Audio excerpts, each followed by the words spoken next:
في هذا الفيديو سأعيد أمجاد الاتحاد السوفيتي والفوز بالحرب، فهل سأستطيع ذلك؟ تابع الفيديو إلى النهاية.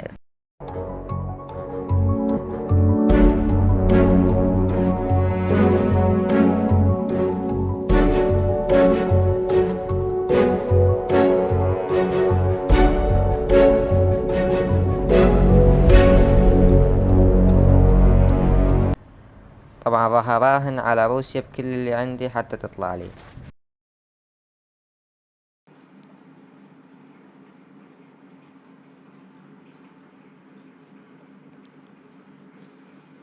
وليتس جو، طلعت ان روسيا بدون اي مشاكل. اوكي، طبعا لو تلاحظون جيشي جدا عملاق، 124 مليون، والاكس بي 27 الف، والفلوس يعني منغولية. اوكي، خلينا نبدي اعلمكم على اللعبة. اول شي دوسي هنا مباشرة. الانفاق الاجتماعي تقلله، الانفاق على البحث التطوير تزيده، وصندوق السيولة تزيده. هذا اهم شي بهاي اللعبة، اهم اثنين، الذهب والاكس بي. فروسيا بما انه دولة قوية راح اطور هاي السوالف.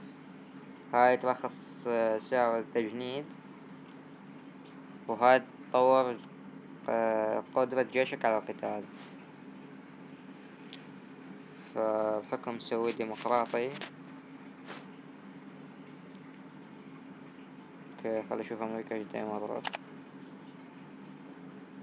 اوكي، طبعا بعد ما تسوي هاي السوالف، اولا قبل اللي طبعا راح افهمك شغلة، اللي وياك لونهم احمر هذول وياك، اللي لونهم غبشي يعني ضدك. هسه تقلي سؤال، هم تقريبا بالعالم 216 دولة ما ادري ايش قد، فاكيد مو 216 لاعب بالعالم يعني الا بيهم بوتات. هسه اقول اشون اللي ضدك بوت او لاعب حقيقي. مثلا ندوس على المانيا، يم المانيا اكو علامة استفهام يعني هذا لاعب حقيقي. مثلا اروح هنا مدغشقر، ما اكو يمها علامة استفهام يعني هذا بوت. اوكي، هيج تعرف هذا لاعب او حقيقي. ومرات اذا يطلع من الجيم راح يروح علامة الاستفهام منه، فتعرف انه هذا طلع من الجيم ولازم تجلده. اوكي، طبعا بما انه هسه فلوسي يعني ملكان عرضها، فلازم اجند كوماندوس فقط.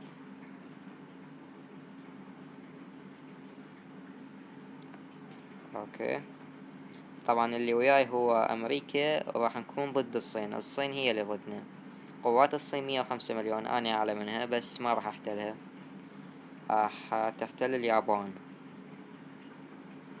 بس اليابان يعني لازم تصمد، ما معقولة.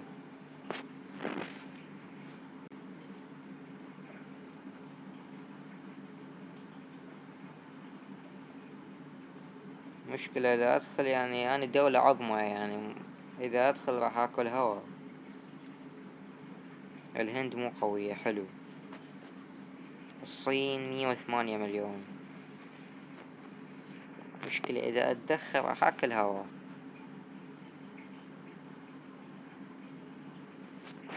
كوريا الجنوبية، كوريا الجنوبية لاعب. أوكي، أمريكا تدخل، ما أحتاج أتدخل أنا. يعني حاولوا قدر الإمكان لا تتدخلون بتحرير الدول، يعني خلوا دول أشخاص آخرين هم اللي يحتلون يعني. طبعا هسه الصين يضعف راح أدخل عليه مباشرة يعني. إذا صار يعني 70-80 مليون راح أدخل عليه مباشرة، ما راح أرحمه. طبعا لأن جيشي قوي يعني ما أقدر أضيعه بسهولة، لأن قدامي أوروبا يعني بكبرها ضدي. أوكرانيا عندك بس بوت، بولندا لاعب حقيقي، ألمانيا، فرنسا، بريطانيا، وأسبانيا، وأيضا معكم السويد والنرويج وفنلندا. فنلندا ضعيف.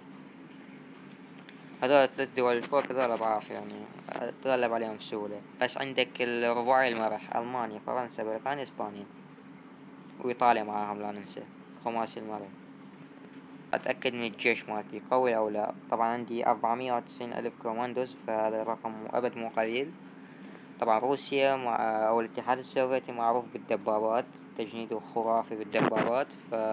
يب، طور الدرع حتى حماية الوطن. اوكي، بولندا اخذت استونيا.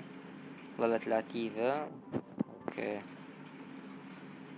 بولندا ضعيف، اوكي، بس اهم شي عندك المانيا ضعيف ايضا، فرنسا وبريطانيا اتوقع اقوى شي. فاعتقد اذا اخذ هسه الدول بس ايطاليا، ايطاليا قوي وفرنسا قوي وبريطانيا، يعني ما راح اقدر اتدخل بسهولة. اذا راح اتدخل راح انجلد من الكل، فننتظر الى ان تفرج.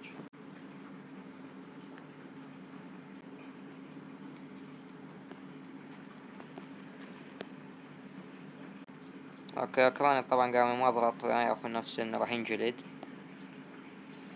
فصراحة هو اللي اختار الحرب يعني، فيتحمل المسؤولية.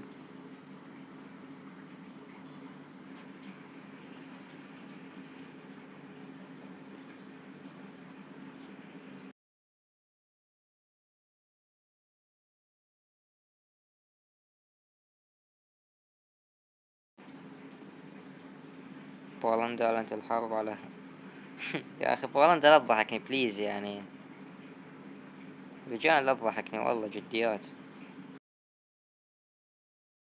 بولندا انت مبين اللي راح تجيب، بس خلي اجي التجنيد مضبوط، بولندا هو اللي راح يكون الآتي.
طبعا شوفوا يا اخوان، هسه المانيا عم تحتلني، ما اهجم عليه مباشرة، لا، اخليها تاخذ راحتها، بعدين اهجم عليها هجمة افجرها قبل ما توصل العاصمة بشوية.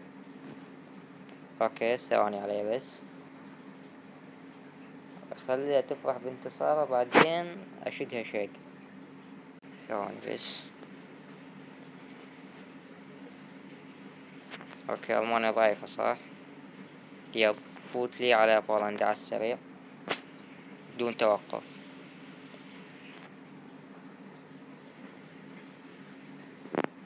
كوريا يعني أراضي روسية، ايش تسوي؟ رحمة دينك،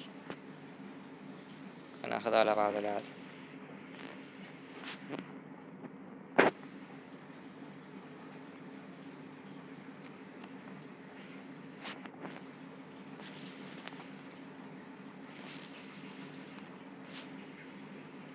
اوكي مجبور اخذ اراضي من المانيا صراحة يعني.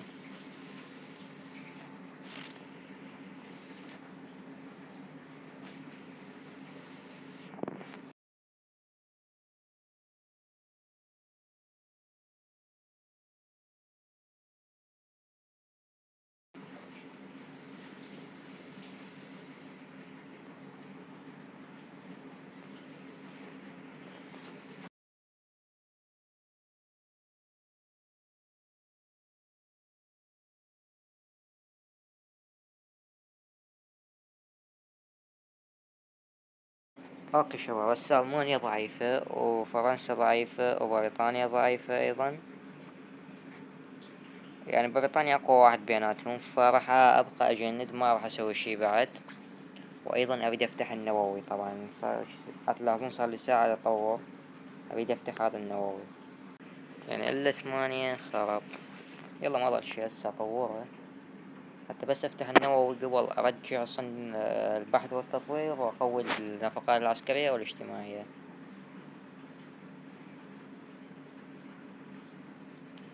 امريكا هنا طبعا اسوي استحضار جن يعني.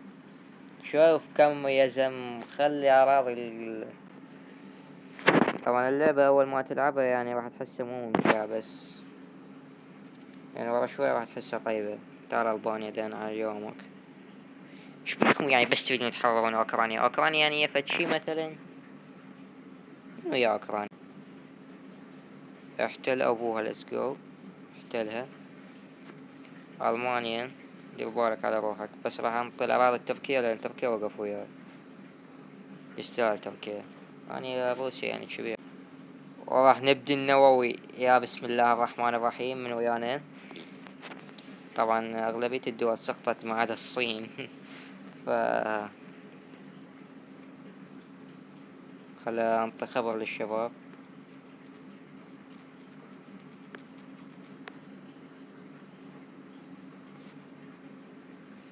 طبعا الدولة راح تنقصف أكيد الصين يعني. نطور ثواني نجيب القنبلة.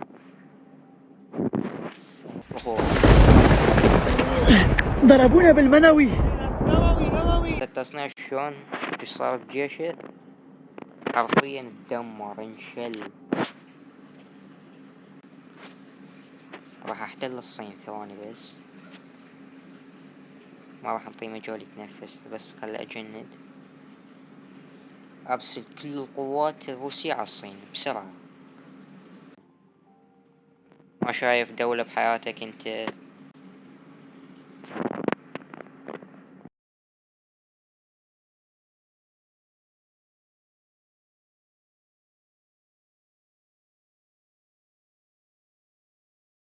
يابان دفوت يرحم والديك، ما تشوفون يعني فايد دفوت.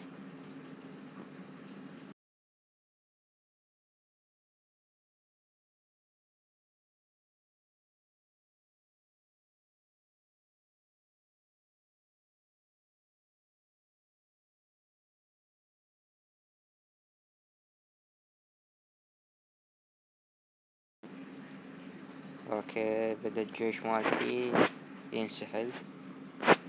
طبعا الحلو بهاي اللعبة انه شو اسمه، تقدر تلعبها حتى لو انت كنت تدرس، يعني تقدر تعوف الجيم، يعني تدرس تلعب نفس الوقت عادي طبيعي جدا. هون الفلوس مالتي 5 مليون، فلازم نضرب هاي منغوليا الصين. دقة واحدة اللغ، لا ترحم اخويا. طبعا راح اعلي الاقتصاد شوية حتى الفلوس تزيد. هو الصناعة ولو سوى الحكم شرير حتى يكمل سالفة الاتحاد السوفيتي يعني قبل. رومانيا ثواني بس. رومانيا عاد انت تحكي صدق يعني. هسه جند لك جيش اصبر لي بس. فوت لي على رومانيا على الشكل هذا. احا.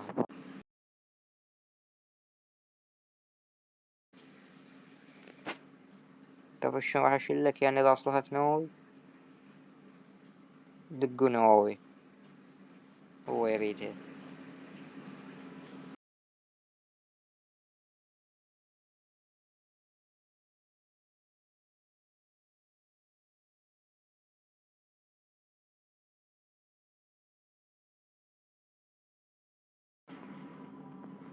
طبعا افضل تجنيد باللعبة هو الدبابات والكوماندوز يعني بالظروف الصعبة اللي انا بيها حاليا. يعني حرفيا جيش ضعيف، كوماندوز دبابات احسن شي. بس بما ان اقتصادي عالي الدبابات هو افضل خيار.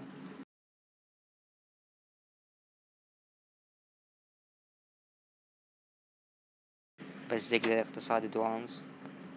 شفت شلون انتصرنا عليهم كلهم وسحلناهم بفضل الاتحاد السوفيتي طبعا. طبعا ماخذ المركز الثالث، تركيا الثاني، امريكا الاول.